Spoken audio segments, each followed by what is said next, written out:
Détails et explications de l'événement arrivé le juin à Aunay, village de la Focterie, écrite par l'auteur de cette action. Moi, Pierre Rivière, ayant égorgé ma mère, ma sœur et mon frère, et voulant faire connaître quels sont les motifs qui m'ont porté à cette action, j'ai écrit toute la vie que mon père et ma mère ont menée ensemble pendant leur mariage. J'ai été le témoin de la plus grande partie des faits et qui sont écrits sur la fin de cette histoire. Pour ce qui est du commencement, je l'ai entendu raconter à mon père lorsqu'il en parlait avec ses amis ainsi qu'avec sa mère, avec moi et avec ceux qui en avaient connaissance. Après cela, je dirai comment je me suis résolu à commettre ce crime, ce que je pensais alors et quelle était mon intention. Je dirai aussi quelle était la vie que je menais parmi le monde. Je dirai ce qui se passa dans mon esprit après avoir fait cette action, la vie que je menais et les endroits par où j'ai été depuis ce crime jusqu'à mon arrestation et quelles furent les résolutions que je pris.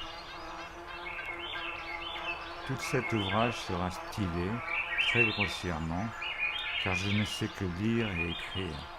Mais pourvu qu'on entende ce que je veux dire, c'est ce que je demande, et j'ai tout rédigé du mieux que je puis.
Procès-verbal des médecins ayant constaté les décès. Premièrement, une femme que l'on dit était nommée Victoire Brion, femme du dit Rivière, renversée sur le dos, les pieds appuyés contre le foyer et un peu inclinés, la main droite placée à côté d'elle, les doigts contractés, la main gauche fléchie sur sa poitrine. Les vêtements sont en assez bon ordre, sauf la coiffure qui consiste en un bonnet de coton, étendu sous la tête du cadavre.